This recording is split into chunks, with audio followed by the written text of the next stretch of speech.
आज हम स्टार्ट करेंगे chapter 10 depreciation provision and reserve. जब किसी फिक्स्ड एसेट के वैल्यू में कोई कमी होने लगती है तो वही हमारा डेप्रिसिएशन कहलाता है।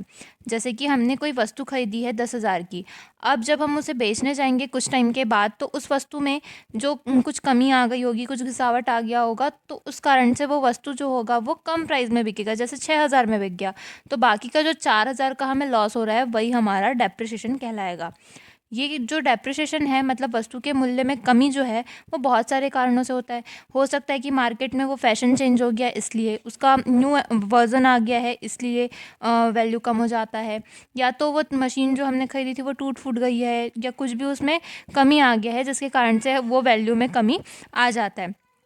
तो वही जो वैल्यू में कमी होती है वही हमारा डेप्रिसिएशन कहलाता है। डेप्रिसिएशन हम दो तरीके से कैलकुलेट करते हैं।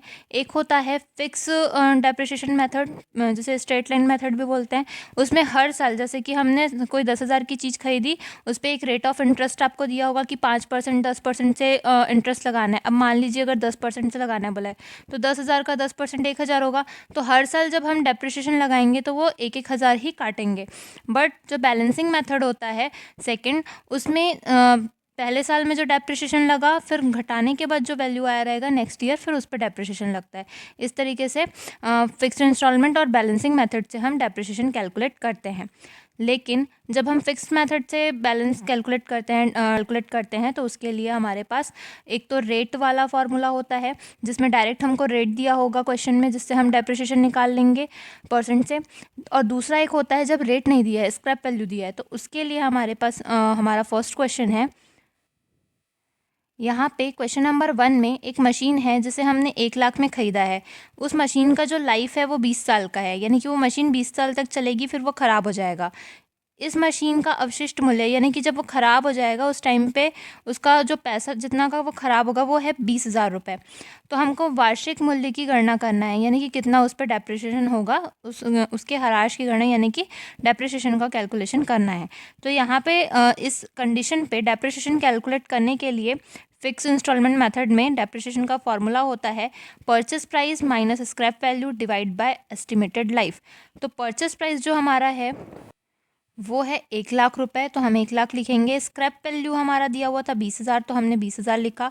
डिवाइड बाय 20 जो कि उसका लाइफ था, तो 1,00,000 में से 20,000 माइनस करेंगे तो 80,000 आएगा। डिवाइड बाय 20 करेंगे तो 4,000 रुपये पर ईयर उसका डेप्रिसिएशन आ जाएगा।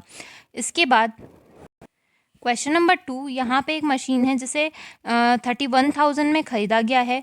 इसका जो इस्टेब्लिशमेंट एक्सपेंसेस है, अब हमको ये पता होना चाहिए कि जितने में हमने मशीन ख़रीदा प्लस उसको इस्टेब्लिशमेंट एक्सपेंसेस यानी कि उसको स्थापित करने में, फिक्स करने में जो खर्चे आए हैं वो मशीन के परचेस प्राइस में ही जुड़ जाती है।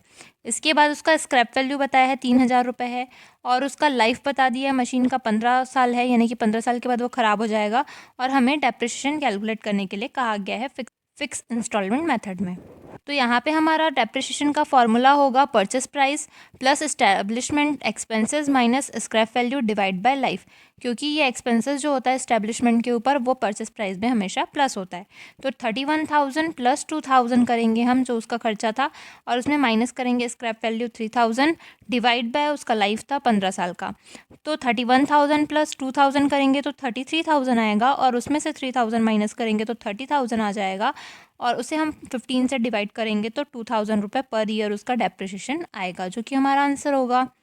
क्वेश्चन नंबर 3, यहाँ पे कहा गया है कि 1 जनवरी 2000 को हमने 1,500 का एक इक्विपमेंट खरीदा है, फिर सन 2000 में ही हमने 1,000 का एक और इक्विपमेंट खरीदा। 31 दिसंबर 2000 को इस स्टॉक का मूल्य 2,000 रुपये रह गया, यानी कि उसमें डेप्रिसिएशन कटने के बाद उसका जो वैल्यू है वो 2,000 रह गया। तो बताओ कि 2017 में हमने कितना डेप्रिसिएशन कैलकुलेट किया है। तो सबसे पहले हम देखेंगे कि 1 जनवरी 2017 को हमने 1,500 का एक सामान खरीदा, फिर 1 जनवरी 2000 को हमने फिर से 1,000 का सामान खरीदा। तो 1,500 और 1,000 को जोड़ेंगे तो टोटल हमारा जो सामान था वो 2,500 का आया। लेकिन कह रहा है कि लास्ट में उसके पास सिर्फ 2,000 रुपये ही बचे हैं। तो जब हम 2,500 में से 2,000 माइनस करेंगे तो हमारा जो डेप्रिसिएशन होगा वो आ जाएगा 500 रुपये, यानी कि हमारे पास मशीन बचना था 2,500 का, लेकिन सिर्फ 2,000 का ही बचा है। तो बाकी का जो डिफरेंस अमाउंट है वही हमारा डेप्रिसिएशन होगा। इसके बाद यहाँ पे हमें क्वेश्चन नंबर 4 दिया है, जिसमें एक मशीन हमने खरीदा है 1,60,000 का 1 जनवरी 2017 को। इस पे 10% से हमें फिक्स इंस्टॉलमेंट मेथड में डेप्रिसिएशन चार्ज करना है। तो ये एक तरीका है, एक हमने स्क्रैप वैल्यू वाला देख लिया और एक ये रेट परसेंटेज वाला होता है। ये दो तरीके से फिक्स मेथड में हम डेप्रिसिएशन कैलकुलेट करते हैं। तो इसके लिए फॉर्मूला होता है cost of asset into percent, यानी कि रेट डिवाइड बाय 100।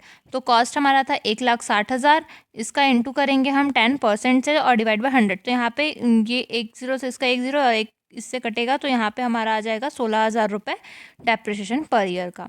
यही हमारा सॉल्यूशन होगा।